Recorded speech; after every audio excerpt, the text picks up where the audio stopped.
Alam mo ba kung ano yung mga bagay na tunay at totoo sa buhay natin?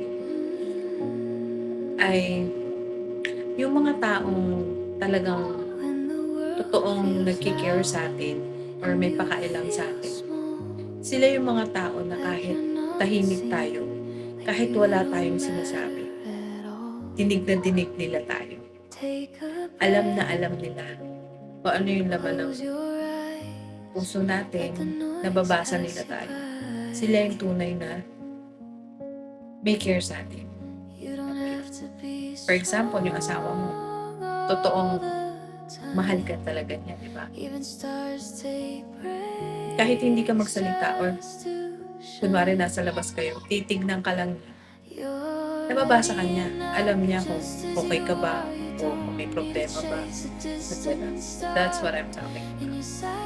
Yun yung mga tao may pakailam, ang tunay na may care sa atin, ay sila yung mga tao kahit tahimik tayo, dinig na dinig